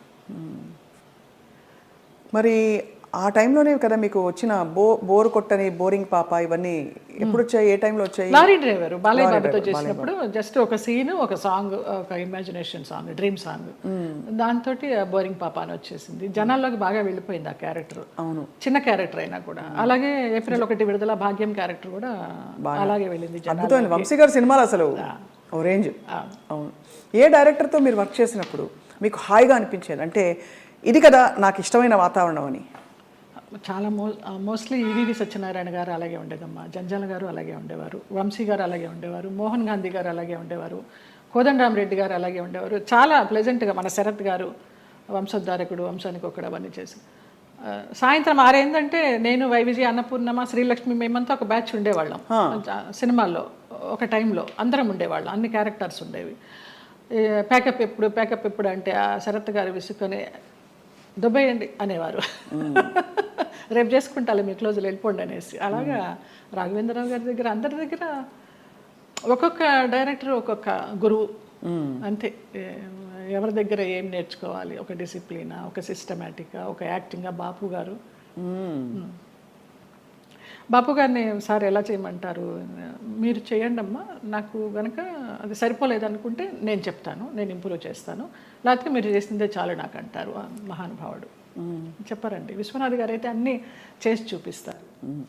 విశ్వనాథ్ గారితో చేసిన సినిమాలు నేను శృతిలయలు, అవునవును, స్వయం కృషి లాస్ట్లో, చిరంజీవి గారికి చరణ్ రాజుకి ఫైట్ అప్పుడు స్వయం కృషిలో మంచి వెన్నెల ఇప్పుడు మగువ మనకు పంచబాణుని కేళి బాగుగా గూడుండ మగువా మగువా ఆ సాంగ్. బట్ మంచి సాంగ్. శేషు మాస్టర్ గారు కొరియోగ్రాఫరు. చిరంజీవి గారు ఫైట్ చూస్తారు కానీ జయలలిత సాంగ్ ఎవరు చూస్తారు అక్కడ? అలాగా ఆ క్లాసికల్ సాంగ్ అలాగ అయిపోయింది అనమాట. స్వరాభిషేకం శ్రీకాంత్ గారు ఆయన అన్నదమ్ములుగా చేసింది, అది చేశాను ఏవిఎస్ గారి భార్యగా. మంచి క్యారెక్టర్స్ పడ్డాయి యాక్చువల్లీ, గుర్తుండిపోయే క్యారెక్టర్స్.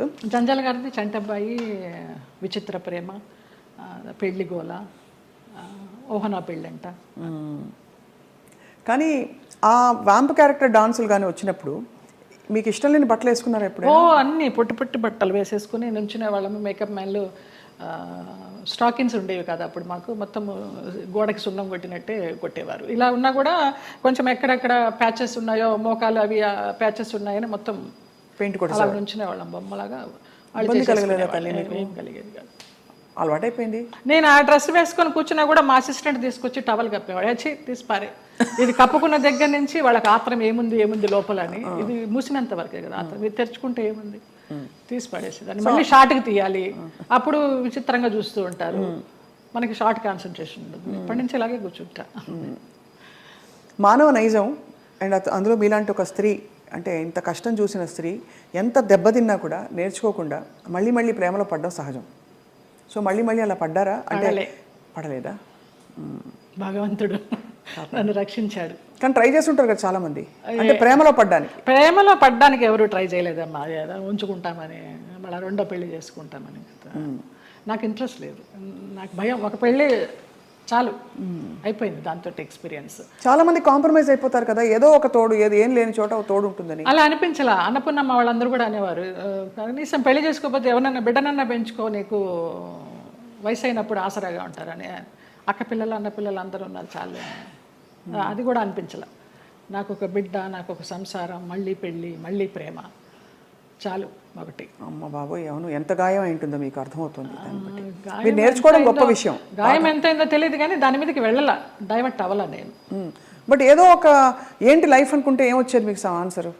ఇప్పుడు ఫర్ ఎగ్జాంపుల్ పొద్దున్న లేసే మేకప్ వేసుకుని సెట్లో ఉండి వాళ్ళకి కావాల్సినట్టు రోజంతా ఉన్నప్పుడు మనకు కావాల్సినట్టు మనం ఉండే టైం ఉండాలని అందరికీ అనిపిస్తుంది. అలా ఉంటుంది కదా, ఏదో ఒక మంచి ఫ్రెండ్స్ ఉన్నారా మీకు?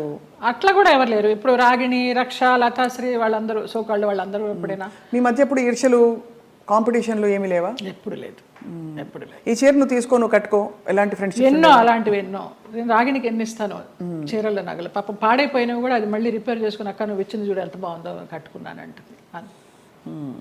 అలాంటిదే తప్పించి నువ్వు కట్టుకుని ఇప్పేసిన చీర నాకు ఇస్తావేంటి, అలాంటివి ఏం లేదు. ముందర అడుగుతుంది, అక్కలకి ఆ వదిలినకి చీరలు తీస్తున్నాను అంటే అక్క నన్ను గుర్తుపెట్టుకో, నాకు కూడా ఇవ్వంటుంది. అలా చాలామందికి ఇచ్చిన సందర్భాలు ఉన్నాయి. సో 90వ దశకం ఆరంభంలో మీకు మ్యారేజ్ ఫెయిల్ అయిన తర్వాత దాదాపు మీరు ఒంటరి ప్రయాణమే. ఒంటరి ప్రయాణం. అమ్మ నాన్న వాళ్ళు? అమ్మ నాన్న 99లో అమ్మ పోయింది, 2005లో నాన్న పోయారు. తర్వాత 2003లో నేను హైదరాబాద్ షిఫ్ట్ అయ్యాను. ఇంకా అక్కడ ఉన్న ఒక ఇల్లు అమ్మేసి అక్కల అన్నలు అందరూ వేరే వేరే కాపురాలు పెట్టేసుకున్నారు. ఆ డబ్బుతో ఇక్కడికి వచ్చి నేను మధురానగర్లో చలపతిరావు గారు చెప్పి ఆయన ఉండే ఫ్లాట్స్లోనే పైన పెంట్ హౌస్ కొనుక్కున్నాను. ఓరిని బ్రహ్మ బంగారంగాను, ఏవిఎస్ గారి సినిమా షూటింగ్ అప్పుడు. నీకు ఆఫర్స్ ఉంటాయో లేవో తర్వాత విషయము, ఆత్మీయులందరూ ఇక్కడ ఉన్నాం కదా వచ్చేసే అన్నారు. అలాగే వచ్చేసాను. మూవీ ఆఫర్స్ కోసం రాలేదు నేను, వచ్చాను చిన్న చిత్తగా చేస్తూ వచ్చాను. 2007లో చిట్టిబాబు గారు, మన రాజబాబు గారు తమ్ముడు, వాళ్ళు ల్యాండ్ ఓనర్స్, ఈ ల్యాండ్ ఓనర్స్ ఇక్కడ కడుతున్నారు, బాగుంది చూడు అనేసి అంటే వచ్చాను, నచ్చింది, వాస్తు అది బాగుంది, కొనేసుకున్నాను. ఇంకా 2007 నుంచి ఇక్కడే. చాలా అద్భుతంగా మెయింటైన్ చేస్తున్నారు మీరు. అంటే ఎక్కడ కూడా ఇది పాత అపార్ట్మెంట్ కొత్త అపార్ట్మెంట్ లాగే అనిపిస్తుంది, మోడల్ అండ్ అలాగే ఇంటీరియర్స్ చేయించడం. ఇంటీరియర్స్ అంతా మీ టేస్టేనా? అబ్బాయి నాకు అసలు టేస్ట్ అనేదే లేదు. అయ్యో,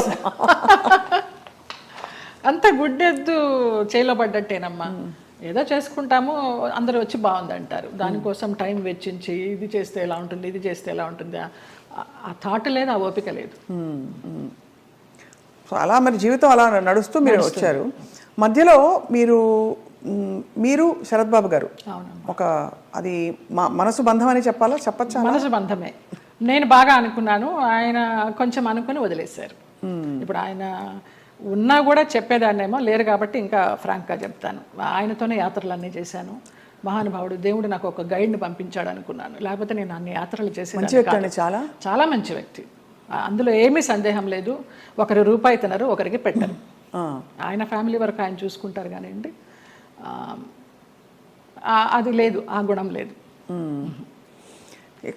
ఆ టైంలో మిమ్మల్ని వివాహం చేసుకునే టైంలో కొంతమంది ఇండస్ట్రీ ప్రముఖులే ఆపారు ఆయన్ని, లేకపోతే మీ అవును తెలుసు, పెళ్ళయి సెటిల్ అయ్యేవారు కూడా అన్నారు అంట, నిజం? చాలా ఆలోచనలు చేశాము, ఒక బిడ్డను కూడా కందామని ఆలోచన చేశాము, దానికి అన్ని ప్లానింగ్స్ వేసుకున్నాము. తర్వాత ఆయన ఆలోచిస్తూ ఉంటారు, సంవత్సరాల తరబడి ఆలోచిస్తూ ఉంటారు. ఒక విషయం చెప్తే ఒక 100 రకాలుగా ఆలోచించి, లలిత ఇలా వద్దేమో అలా వద్దేమో, మనం ఎవరన్నా కానీ వాళ్ళు మన ఇద్దరం పోయామనుకో అమ్మాయిని ఆస్తి కోసం ఏమన్నా చేస్తారేమో, ఇలాగంతా కూడా చెప్పేవారు. నేను చాలా ఫ్రాంక్గా ఫస్ట్ టైం చెప్తున్నాను, నేను వాళ్ళ ఫ్యామిలీ మెంబర్స్ నేనేమి లెక్క చేసేది లేదు. వాళ్ళ ఫ్యామిలీ మెంబర్స్లో ఒక తమ్ముడు నాతో చాలా క్లోజ్గా ఉంటాడు, ఒక తమ్ముడు ఫ్యామిలీ. ఇప్పుడు కూడా వారి అబ్బాయి మీతో టచ్లో ఉన్నారు ఉన్నాడు అని అంటారు.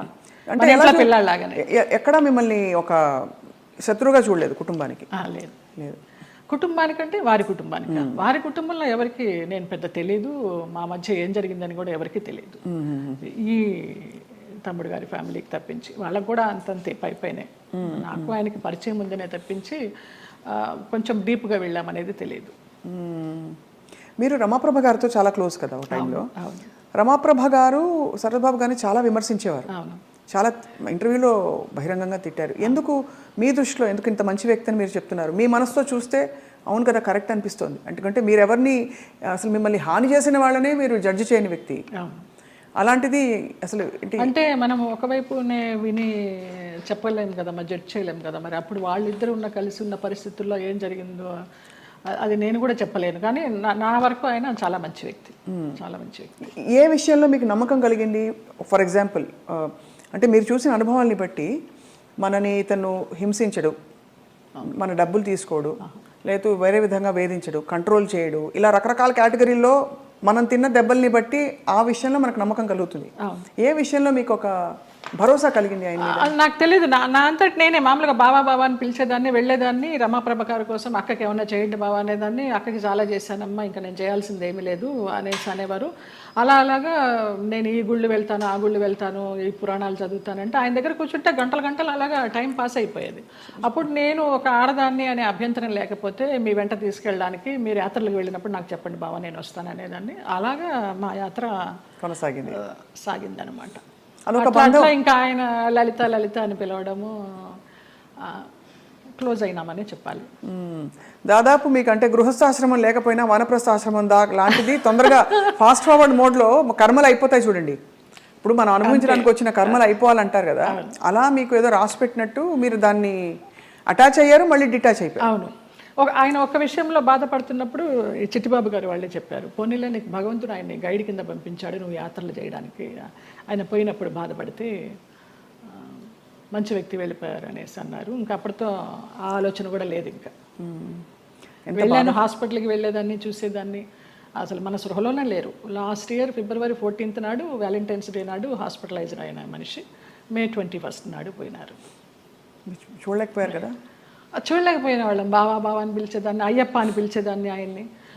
ఆయన ఆధ్వర్యంలో ఇరుముడి కట్టుకుని నేను మండలం రోజులు అయ్యప్ప దీక్ష చేసి అయ్యప్పకే వెళ్ళాను. ఆయనతో వెళ్ళాలనుకున్నాను కానీ వెళ్ళలేకపోయినాను, నేను విడిగా వెళ్ళాను. అప్పుడు నేను ఇరుముడి కట్టుకునేటప్పుడు ఆయనే చెప్పారు నాకు మంత్రాలన్నీ. అట్లా అయ్యప్ప అని నా ఫోన్లో కూడా తత్వమసి అని ఫీడ్ అయి ఉంటుంది ఆయన పేరు, అయ్యప్ప తత్వమసి. అంటే ఎంత మీరు మనసులో ఆయనకి చాలా చాలా ఆరాధించాను, ఆయనకి సేవ చేసుకుంటూ అలా ఉండిపోవాలనుకున్నాను. బట్ భగవంతుడి పడనిలా లేదు, రుణం లేదు. అది అంతేనండి, బంధాలు అంతేనా? మరి అంతే అనుకోవాలి. రుణం ఉన్నంత వరకు మనం కలిసి ఉంటాం, తర్వాత కూడబెట్టిన పుట్టిన వాళ్ళు మన బిడ్డలే.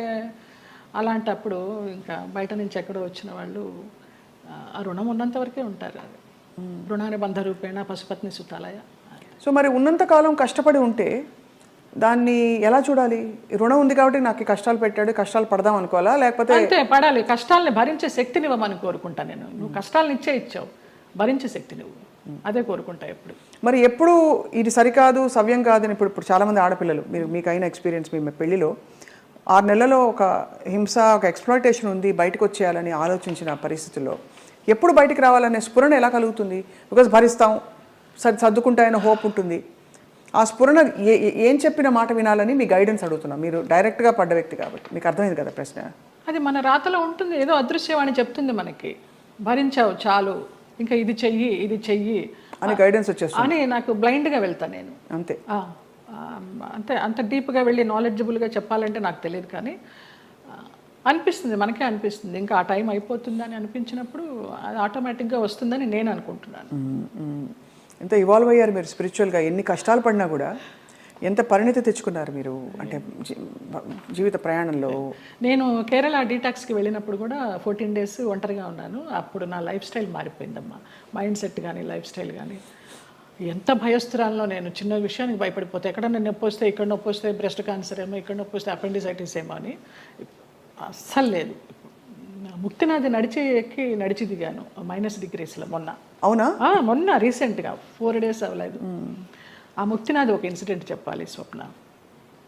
ఒక ఆవిడ కటక్ నుంచి వచ్చారు, జ్యోత్స్నారావు అనేసి, ఒరిస్సా ఆవిడ కాదులే, ఒరిస్సాలో జాబ్ చేసేవారు, కాకినాడ ఆవిడ, బ్రాహ్మణ ఆవిడ. ఎవరు లేరు, నానే వాళ్ళు ఎవరు లేరు, తోడబుట్టిన అన్నదమ్ములు కానీ అక్క చెల్లెళ్ళు కానీ సంసారం కానీ పిల్లలు కానీ ఎవ్వరు లేరు. ఆవిడ బ్రహ్మచారిణి. ఆవిడ వచ్చి నాకు ఎవ్వరు లేరు 3 రోజులు ప్రయాణం చేశారు మాతోటి. 11th నాడు బయలుదేరాము ఇక్కడి నుంచి, 12th 13th నాడు ముక్తినాథ్ తీసుకెళ్లారు. అలాగే డోలీలో ఎక్కించి వెళ్ళారు. ఆవిడకి ఏదో హై బ్లడ్ బీపీనో షుగర్ ఏదో ఉంది. అన్నం తినాలనిపించక మాత్రలు వేసేసుకుంటున్నారు. తర్వాత ఆ ముక్తినాథ్లో జామ్సంలో మేము స్టే చేసినప్పుడు వెన్ను వణికించే చలి, అక్కడ హీటర్స్ ఉండవు, హీటర్స్ పెడితే ఆక్సిజన్ అందదంట, హై ఆల్టిట్యూడ్ అనమాట. అక్కడ ఆ రోజు నరకం అనుభవించాం అందరం, 80 members గ్రూప్ మేము. సాయికృష్ణ టూర్స్ అండ్ ట్రావెల్స్ అని సాయిరామ్ గారు, ప్రసన్న గారు, వైఫ్ అండ్ హస్బెండ్, ఆది దంపతులు. నిజంగా 2009 నుంచి వాళ్ళు ట్రావెల్ చేస్తున్నారు. ప్రతి ఒక్క గ్రూప్తో ట్రావెల్ చేస్తారు.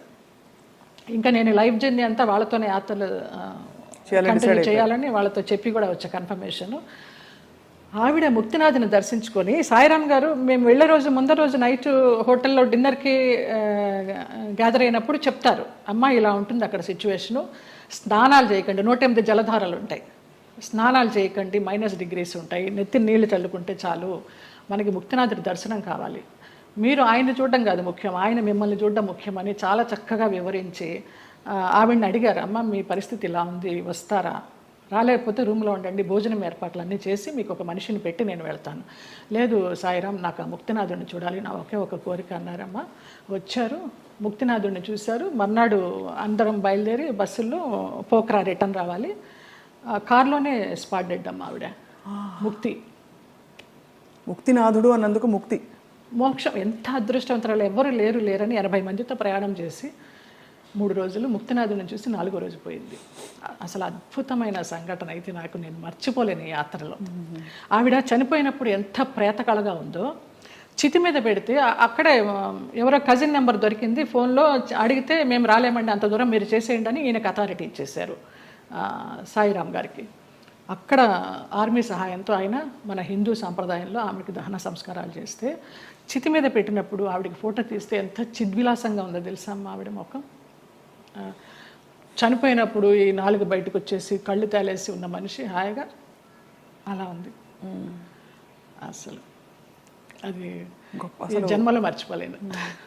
అంతకుముందు రోజు అడిగారు, ఎవరికి ముక్తి కావాలంటే 2 చేతులు ఎత్తా నేను, ఏం మీకు లగేజ్ లేదా అని అడిగారు. నాకు ఏ లగేజ్ లేదన్నాను. అంటే వెనకాల బంధాలు లేవా అనేసి. మీరు అనుకుంటే కాదు దేవుడు అనుకోవాలి, ఆయన ఎవరికి ఇవ్వాలో వాడికే ఇస్తారు అనేసి. అలాగా ఆవిడ అదొక అద్భుతమైన సంఘటన. ఆనందించాం, ఆవిడ పోయినందుకు బాధపడలేదు.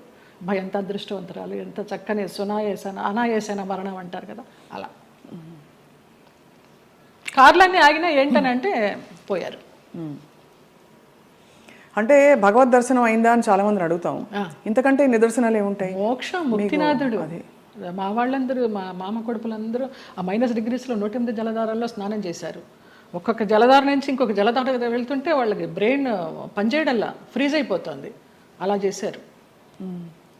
నేను ఆ 108లో చల్లుకోవడానికి అరగంట పట్టింది, ఈ చెయ్యి పనిచేయాల 1 గంట, బ్లడ్ క్లాట్ అయిపోయి.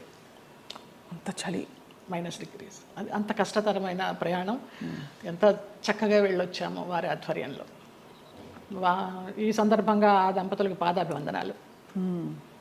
ఆ ప్లేసెస్లో నిజంగానే ఒక మహిమ ఉంటుంది కదా జయలలిత గారు. ఎందుకంటే మీరు ఇంత జీవితం చూసి భగవత్ స్పర్శ ఎక్కడ ఇందుగలడు అందులేడని సందేహం వలదు అని అంటారు కదా, అలాగా భగవంతుడు అన్ని చోట్ల ఉన్నాడు సర్వాంతర్యామి అంటూ కూడా మనం కొన్ని ప్లేసెస్కి ప్రత్యేకంగా వెళ్ళడానికి కారణం ఏంటంటే వాళ్ళు నడయాడిన ప్లేసులు అవి అని చెప్తారు. ఇప్పుడు నైమిసారణ్యం ఎంతమంది మునులు మహానుభావులు తపస్సు చేశారు. అక్కడికి వెళ్ళంగానే మనకు ఆ వైబ్స్, కొన్ని గుళ్ళకి వెళ్తే మామూలుగా దండం పెట్టుకుని వచ్చేస్తాం, కానీ అదే మనం తిరుమల వెళ్ళినప్పుడు ఆ వెంకటేశ్వర స్వామి చూస్తుంటే మనకు తెలియకుండానే ఆనంద బాష్పాలు కారిపోతాయి. ముక్తినాథుడి దగ్గర కూడా అలాగే కారిపోయినాయి నాకు.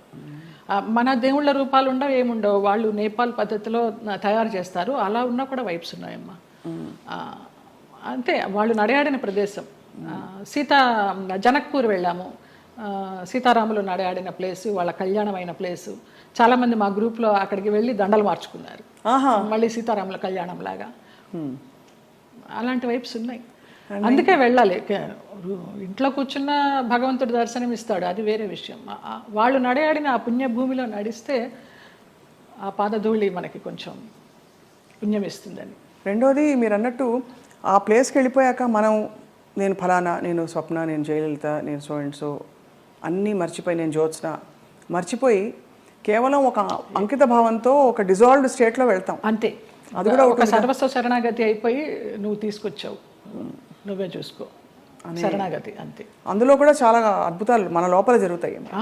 అద్భుతాలు అంటే మన అహంకారం కరగడం అన్నీ కదా, మనకి తెలియకుండానే అది ఆ ఉద్వేగం అది అంతా వచ్చేస్తుందమ్మా. నేను సంజయ్తో అదే అన్నాను. సంజయ్ కదా ఇంటర్వ్యూ ఏర్పాటు చేసింది, సంజయ్ కిషోర్. నాకు గుంటూరులో చిన్నప్పటి నుంచి వాడు నన్ను కొట్టేవాడు. వాడు కొడుతుంటే నేను పరిగెత్తేదాన్ని. వాళ్ళ ఇల్లు పెద్ద ఇల్లు గుంటూరులో, పెద్ద పెద్ద ఇల్లు. కొడుతుంటే పరిగెత్తేవాడిని, తర్వాత వాడిని ఎత్తుకునేదాన్ని. వాడు ఈ రోజున ఇంత గొప్పవాడైనాడంటే చాలా సంతోషము. చాలా పద్ధతైన మనిషి.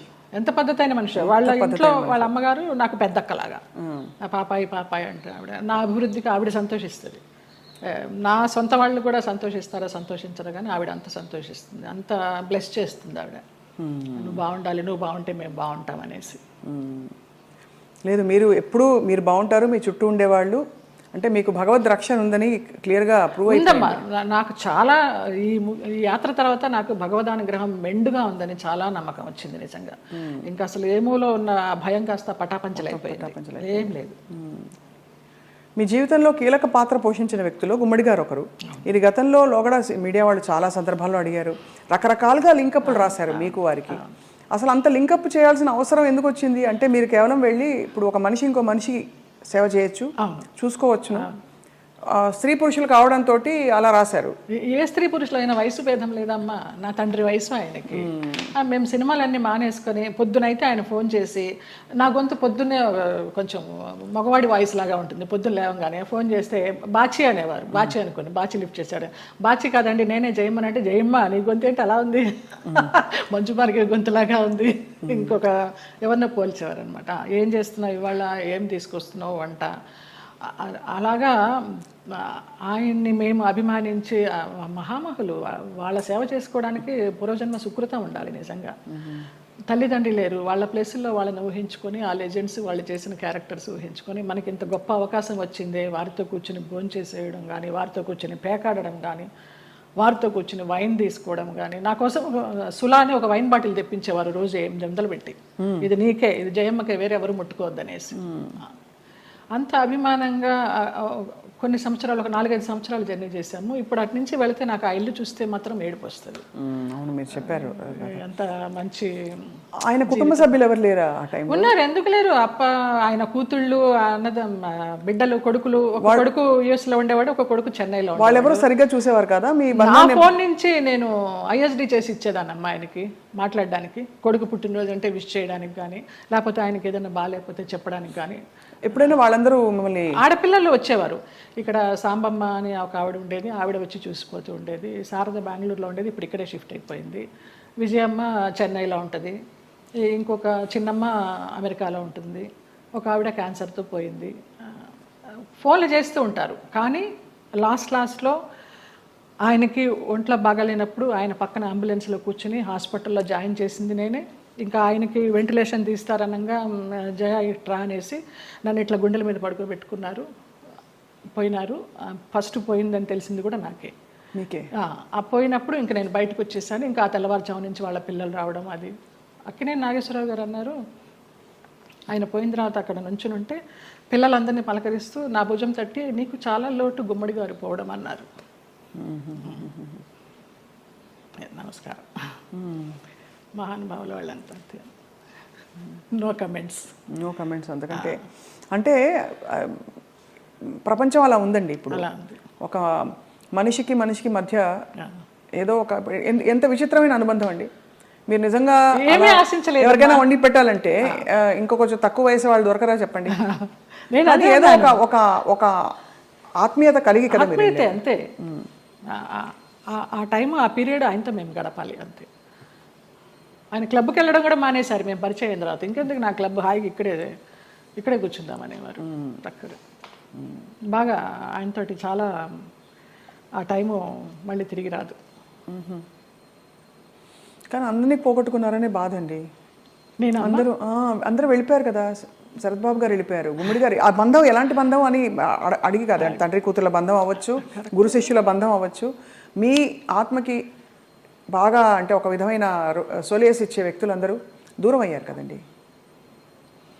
వాళ్ళు దూరం అవుతుంటే భగవంతుడి దగ్గర అవుతున్నాడు. వాళ్ళు దూరం కాకుండా ఉంటే భగవంతుని పెద్ద పట్టించుకునేదాన్ని కాదేమో. వీళ్ళందరూ ఉన్నారు కదా నాకు అనేసి. ఏం జరిగినా మన మంచికి. ఇప్పుడు ఎలా మీ దైనందిన జీవితం ఎలా ఉంటుంది? సీరియల్స్ మానేశాను. సినిమాలా రావు పెద్దగా నాకు తెలిసి. ఎందుకు మానేశారు సీరియల్స్? వద్దనుకున్నాను. ప్రేమెంత మధురంలో ఒక బ్యాడ్ ఇన్సిడెంట్, గాయమైంది హృదయానికి. ఏమైంది? ఒక ఎవరో పేరు ఊరు లేని ఆర్టిస్టు ఒక అమ్మాయి ఎంటర్ అయింది ఒక 6 months బ్యాక్. నేను మానేసే ముందర 3 సంవత్సరాలు అంత చక్కగా బాండింగ్ తోటి నిజంగా తల్లి కొడుకుల్లాగానే నేను, శ్రీరామ్ కానీ అందులో చేసిన వాళ్ళందరూ కానీ అలాగే క్యారెక్టర్ పరంగా మేము యాక్ట్ చేయలేదు అసలు. జీవించాం మేము. గ్లిజరిన్ కూడా వేసుకునేవాళ్ళం కాదు ఏడుపు సీన్లు ఉంటే. ఆ అమ్మాయి వచ్చి కొంచెం యారగెన్స్ అంతా చూపించడము, మర్యాద లేకపోవడం సీనియర్స్కి. ఒక సీన్లో అయితే అయిందని అలాగే అడ్జస్ట్ అయిపోయి చేస్తున్నాను. మానేద్దామా అనుకుంటూ పోనీలే మంచి సీరియల్, మంచి పేరు వచ్చింది, శ్రీరామ్ మంచివాడు, అతన్ని చూసి చేయాలని అనుకున్నాను. ఒక టైంలో ఇంకా పీక్స్కి వెళ్ళిపోయింది ఆ అమ్మాయి బిహేవియర్. అమ్మాయి శ్రావణ శుక్రవారం నాడు పూజకి గాజులు లేకుండా కూర్చుంది మొండి చేతులతోటి. నేను ఒక పెద్ద సఫిస్టికేటెడ్ మదరు, అంత సాంప్రదాయాన్ని పాటించే మదరు, అత్తగారి పక్కనే కూర్చుని పూజ చేస్తూ ఉంటుంది. అప్పుడు నేను క్యారెక్టర్ పరంగా ఆలోచించి అత్తగారి స్థానంలో నేను ఇక్కడ ఉన్నాను కదమ్మా, నేను లేకపోతే నీ ఇష్టం వచ్చినట్టు చేసుకోవచ్చు, శ్రావణ శుక్రవారం పూజ ముత్తైదో గాజులు వేసుకుని చేయాలన్నానమ్మా. అటు నా చెయ్యి నా ఇష్టం నువ్వెవతి చెప్పడానికి అంది, వేసుకునంది. అంతలాగా ఎందుకు ఏమో తెలియదు. అది ఆరగెన్సీ అంతే. ఆ పిల్లకి సీనియారిటీ విలువ తెలియదు, క్యారెక్టర్ విలువ తెలియదు. ఎవరండి యాక్టర్? ఆఫ్ కోర్స్ చూసే, నేను సీరియల్స్ చూడండి కాబట్టి ఇలా అడుగుతున్నాను. అమ్మాయి పేరు కూడా మర్చిపోయినాను, అసలు మైండ్లోనే లేదు అది. చేస్తూ తర్వాత అమ్మాయి September 3 జరిగింది ఇది లాస్ట్ ఇయర్. అక్కడి నుంచి శ్రీరామ్ బయటే ఉన్నాడు. నాన్న ఇలాగ జరిగింది, నాకు చేయబుద్ధి కావడలేదన్నాను. నీ ఇష్టం అమ్మ, నీకు ఇష్టం లేకపోతే మానే అన్నాడు. కారు ఇచ్చాడు, ఎక్కాను, వచ్చేసాను అంతే. అక్కడ బహుశా మీ ప్రయాణం అయిపోయిందేమో అంతే. అలా ఇలా ఈ సంఘటన ద్వారా అలా కొంచెము అయిష్టంగానే చేస్తున్నాము, ఇష్టం లేకుండా. ఆ క్యారెక్టర్కి కూడా ఇంపార్టెన్స్ తగ్గడము, ఆ ఫీల్ కూడా రావడల్లా చేస్తుంటే. డైరెక్టర్ గారితో అనేదాన్ని, ఇంతకు ముందర ఫీల్తో చేసేవాళ్ళం అండి, ఇప్పుడు రావడం లేదనేసి. డైరెక్టర్ మారిపోయాడు, వెంకట్ అని. అతను చాలా ఇష్టము, చాలా మంచి టెక్నీషియన్. ఆ యూనిట్ నుంచి బయటకు వచ్చారు, వేరే యూనిట్ ఎవరైనా ఆఫర్ చేస్తే ఎందుకు చేయకూడదు? వద్దనిపించిందమ్మా, ఇంకా అసలు నాకు సీరియల్స్ వద్దు. అంటే నేను ఆ గంగిరెద్దులాగా అలంకరించుకోవడము, రోజుకి అన్ని డ్రెస్ చేంజ్లు, పొద్దు నుంచి నైట్ వరకు టైం లేకుండా. 12 hours అండి కాల్ షీట్. పంపించరమ్మా. నేను తొందరగా వెళ్ళిపోతానంటే, అమ్మ సీనియర్వి నువ్వే వెళ్ళిపోతానంటే మిగతా వాళ్ళందరూ కూడా వెళ్ళిపోతారు. అందులో సీరియల్స్ లో బాగా పిండేస్తారు కదా. నరకం. ఎన్ని సీరియల్స్ చేశానో అన్ని సీరియల్స్ అన్నం పెట్టినాయి, కాదని లేదు. కానీ వద్దనిపించింది, ఇంకెవరికి పెట్టాలి, నేను వద్దు. మంచి సినిమాలు ఏమన్నా వస్తే చిన్న చితక సినిమాలు చేసుకుందాము, లేదా కృష్ణారామాని యాత్రలు చేద్దాము, ఉన్నది పెట్టుకొని ఉన్నంత వరకు. తర్వాత భగవంతుడు చూసుకుంటాడు అంతే. అక్క వీళ్ళందరూ టచ్లో ఉంటారా? ఎప్పుడు టచ్లో ఉంటారు. అబ్దికానికి, నాన్న అబ్దికానికి చెన్నై వెళుతూ ఉంటాము. 2 అన్నయ్యలు అక్కడే ఉన్నారు. అందరం కలివిడిగానే ఉంటాం. 3 చెల్లెళ్ళు, 2 అన్నదమ్ములు. సరే, మీకు మీ ప్రయాణం ఇలా రాసుందని మీరు సరిపెట్టుకున్నారు, అది మీ గొప్పతనం అంతే. నా గొప్పతనం కాదు, నాకు దేవుడిచ్చిన వరం అది. నా గొప్పతనం ఏం లేదు. మరి ఇప్పుడు మీకు జీవితం గడవడానికి, యాత్రలు చేయడానికి, మనం శేష జీవితం గడపడానికి కంఫర్టబుల్గా ఫైనాన్షియల్గా? శేష జీవితం వరకు ఉందని నేను చెప్పలేను, ఇప్పటికీ ఉంది. ఈ ప్రేమెంత మధురం చేసిన దాని తాలూకా అది కొంచెం ఉంది. అది కూడా వెనక ముందు చూడకుండా ఖర్చు పెట్టుకుంటున్నాను యాత్రలకి, దానికి. శేష జీవితానికి ఎలా ఉంటుందో నాకు తెలియదు, ఆయన నిర్ణయిస్తాడు. ఆ నమ్మకం అయితే ఉంది. ఉంది. మీ దగ్గర అయితే మాస్టర్కి ఉంది అంతే కదా? ఇంకా ఇవన్నీ మాస్టర్కి లాకర్కి ఏం లేదు, కానీ మాస్టర్కి అంటే భగవంతుడే కదా, భగవంతుడే మాస్టర్కి కదండి మనందరికీ. ఆయన నడిపిస్తాడని నమ్మకం. అది ఆ నమ్మకమే. రేపేంటి అని అడుగుతారు, అది ఎప్పుడు ఆలోచించాలి రేపేంటి అనేది. అసలు పుట్టిన దగ్గర నుంచి అవగాహన లేదు, మధ్యలో సంపాదించడం మొదలుపెట్టిన దగ్గర నుంచి కూడా రేపు ఏంటి అనేది క్వశ్చన్ రాలేదమ్మా నాకు అసలు. 700 సినిమాలు అంటే బాధ ఎందుకు వేస్తుందంటేనండి, ఈ పబ్లిక్ ప్రొఫెషన్లో ఉన్న వాళ్ళందరికీ చాలా కష్టమైన జీవితం. మీకు ఎప్పుడు నిద్రలేవాలి అనే చాయిస్ ఉండదు.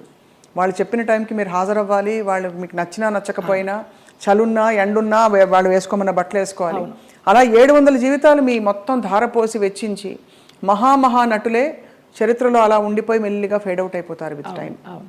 ఈ నట జీవితం మీకు నేర్పిన విషయం ఏంటండి? ఫేమ్ ఉంటేనే ఏదైనా జనాల్లో ఏదైనా, లేకపోతే ఉందా లేదా అనేది కూడా వాళ్ళకి తెలియదు. ఎందుకంటే పెద్ద పెద్ద నటులు కూడా చాలా కష్టాలు పడ్డారు. మీకు ఉన్న సంపద మీరు అన్నట్టుగా ఆధ్యాత్మికంగా మీరు మలుచుకుని ఒక గౌరవంతో ఆత్మాభిమానంతో కొనసాగిస్తున్నారు జయలలిత గారు. చాలా మనసుకి ముచ్చటగా, ఎంత ఇన్స్పైరింగ్గా ఉందో చెప్పలేని మాటలు. మీకు చిన్న కోరిక ఉంది మాకు. చెప్పండి. మీరు ఒక చిన్న డాన్స్ చేస్తా. నేను మామూలుగా సెమీ క్లాసికల్ ఏమైనా మూవీ సాంగ్ స్వప్నకు కూడా తేలిగ్గా ఉంటుంది. నువ్వు క్లాసికల్ సాంగ్ సింగర్ కాదని లేదు, ఏమైనా పాడతారు అనుకొని మనసే అందాల బృందావనం అనుకున్నాను. మా సంజయ్ తిట్టాడు, ఎంత పెద్ద క్లాసికల్ డాన్సర్ నువ్వు సినిమా సాంగ్ చేస్తావా అనేసి. అందుకని ఏ సాంగ్ చేయాలి? భామనే సత్యభామనే ఏమైనా ఒక 4-5 లైన్లు అనగలరా? ఆ 2 లైన్లే మళ్ళీ మళ్ళీ తిప్పి అనమంటే అంట. కొంచెం నేను కూడా కలుపుతాలే. మీరు కలపండి. నిలబడే మీరు కూచిపూడా భరతనాట్యమా? 2 అమ్మా. కూచిపూడి చింతా రాధాకృష్ణమూర్తి గారు, భరతనాట్యం జోసులు సీతారామ శాస్త్రి గారు విజయవాడ నుంచి వచ్చేవారు. కాకుండా తంజావూరు నుంచి గిరిజా నటరాజ్ అని ఒక వైఫ్ అండ్ హస్బెండ్ వచ్చి చెప్పేవారు భరతనాట్యం. ఆంధ్రనాట్యం నటరాజ్ రామకృష్ణ గారు. మళ్ళీ మధ్యలో వెకేషన్స్కి చెన్నై వెళ్ళి చినసత్యం గారి దగ్గర. ఎప్పుడు అనిపించలేదు ఒక డాన్స్ స్కూల్ స్టార్ట్ చేద్దామని? లేదు, వేంప వేషాలు వేసేసరికి, అంటే డిగ్రీ అవుతూ ఇంకా డాన్స్ కంటిన్యూ చేద్దాం అనుకునే టైంలో నాన్న ఫీల్డ్కి తీసుకొచ్చేసారు. ఇంకా ఈ వేంప వేషాలు వేసినప్పుడు నన్ను అలాగే చూస్తారేమో, పేరెంట్స్ పిల్లల్ని పంపించడానికి భయపడతారేమో, ఇప్పుడు సినిమా సాంగ్స్ నేర్పుతుందా లేకపోతే క్లాసికల్ సాంగ్స్ నేర్పుతుందా అని ఏదన్నా అని నాకు నేనే డౌట్ పెట్టుకొని దాన్ని సమాధి చేసేసా. దిత్త కిడగ తిరుగుతాం, దిత్త కిడగ తిరుగుతాం, తా కిడగ తిరుగుతాం, కిడగ తిరుగుతాం, దిత్త కిడగ తిరుగుతాం, దిత్త కిడగ తిరుగుతాం, తా కిడగ తిరుగుతాం, కిడగ తిరుగుతాం, దిత్త కిడగ తిరుగుతాం, దిత్త కిడగ తిరుగుతాం, తా కిడగ తిరుగుతాం, కిడగ తిరుగుతాం, కిడగ తిరుగుతాం.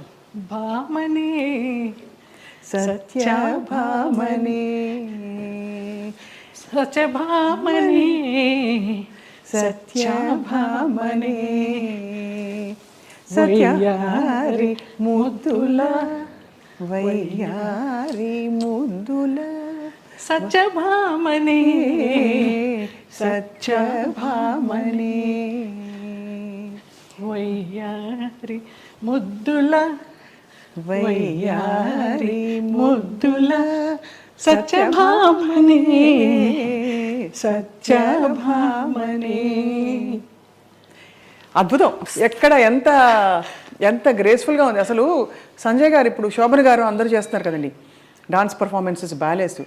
అంటే మీకు అఫ్కోర్స్ మీరు ఒక ఆధ్యాత్మిక లోకంలోకి వెళ్ళిపోయారు, ప్రాపంచికంగా లౌకికంగా మీకు కోరికలు లేవు, కానీ అలా చేస్తే ఎంత బాగుండు అని అనిపించే అంత అందంగా ఉంది మీ డాన్స్. శోభనాయుడు గారితో బ్యాలెన్స్ చేశానమ్మా. వెంకటేశ్వర కళ్యాణం, కృష్ణ పారిజాతం, ఆవిడన్నీ మేల్ క్యారెక్టర్స్ ఇచ్చేవారు. నేను అదంతా తీసేసిన తర్వాత జయలలిత నువ్వా వెంకటేశ్వర స్వామి వేసింది, కృష్ణుడికి వేసింది అనేసరికి నిరాశ వచ్చేసింది. అది అర్థమైంది. కానీ అన్ని అన్ని ఆ పార్శ్వాలని మీరు చూశారు జీవితంలో. కంప్లీట్ లైఫ్ కష్టం చూసి ఉగాది పచ్చడిలాగా అన్నీ చూడకపోతే మనకి ఏం చూసాను జీవితం అని అనిపిస్తుంది కదా. అలా మీరు కష్టాలు చూశారు, అన్నీ చూసేసాం. సంతోషం చూసారా ఏదైనా టైంలో? సంతోషం అంటే ఈ యాత్రేనమ్మా. ఈ యాత్రలే. అతి దుఃఖకరమైన సంఘటన, బాధాకరమైన సంఘటన, అతి సంతోషకరమైన సంఘటన అంటారు, కానీ అవి 2 లేవు నాకు. వయా మీడియాగానే వెళ్తూ వచ్చింది. ఈ ముక్తినాథ యాత్ర మాత్రం నాకు చాలా పీక్స్ అనమాట ఇంకా. సో ఫైనలీ మీకు మిగిలిన కోరిక అంటే మిగిలిన కోరికను ఎందుకంటున్నానంటే మన జీవితానికి ఒక సంపూర్ణత్వం రావాలంటే ఏం కోరుకుంటున్నారు? ఇంకా మానస్ సరోవర్ వెళ్ళాలమ్మా. మానస్ సరోవర్ కానీ మా సాయిరామ్ గారు అది వేయనమ్మా చాలా కష్టం అంటున్నారు. ఎవరు తీసుకెళ్తారో తెలీదు. వెళ్ళాల్సి ఉంటే డెఫినెట్గా ఖచ్చితంగా అదే చాలా జరిగిపోతుంది. కోరిక. వెళ్తే తిరిగి వస్తామా లేదా అనేది తర్వాత విషయం. అక్కడ దాకా వెళ్ళాలి, ఆ భూమి మీద అడుగు పెట్టాలని మాత్రం కోరిక. అదొకటి తీరని కోరిక. చాలా అద్భుతంగా ఉంది మీతో మాట్లాడడం. చాలా విషయాలు నేర్చుకున్నది ఏంటి అంటే సెల్ఫ్ యాక్సెప్టెన్స్ కంటే గొప్ప వరం లేదండి. ఓకే, అది మీకు వచ్చేసింది కాబట్టి మీరు ధన్యులు ఒకలాగా. ఈ కృష్ణుడి విగ్రహం నాకు నా ఫ్రెండ్ శ్రీనివాస్ అని ఆయన మ్యాంగ్లూర్ నుంచి తీసుకొచ్చి ఇప్పించారు. చాలా చాలా కళకళలాడుతూ మీలాగా. చాలా బరువు కూడా అది. అవునా? అక్కడ రమణాశ్రమంతో మీ అనుబంధం? అరుణాచలం వెళ్తూ ఉంటాము. ఒక శివరాత్రికి గిరి ప్రదక్షిణ చేశాను. ఆయన బుక్స్ చదువుతూ ఉంటాను. అట్లా కూర్చుని ఆయనతో మాట్లాడుకుంటూ ఉంటాను. ఆ ఫోటోగ్రాఫ్ వెనకాల ఇది నా పుట్టినరోజుకి మా డైరెక్టర్స్ అనిల్, రాము అని ఉన్నారు. రాము ఏమో అది ఇచ్చాడు లాస్ట్ ఇయర్ పుట్టినరోజుకి. అనిల్ ఇది ఇచ్చాడు. రుద్రంకోట అని ఒక మూవీ చేశాం కదా, ఆ పిల్లలు. రుద్రమకోట మొన్న లేటెస్ట్ మీది. అవును, అవును, చాలా పెద్ద ఒక పవర్ఫుల్ క్యారెక్టర్ కానీ సినిమా పవర్ఫుల్గా వెళ్ళలేదు, ఆడలేదు. ఓటీటీకి కూడా ఇంకా లేట్ అవుతూ ఉంది. మీరు చాలా చాలా వ్యక్తిగత విషయాలు కూడా ఇవాళ మాతో పంచుకుని చాలా మందిని ఇన్స్పైర్ చేశారు జయలలిత గారు. థ్యాంక్స్ అమ్మా. మీకు ధన్యవాదాలు. అయ్యో, మీకు కూడా. Always you will be in our hearts. God bless you. Thank you అండి. నమస్కారం.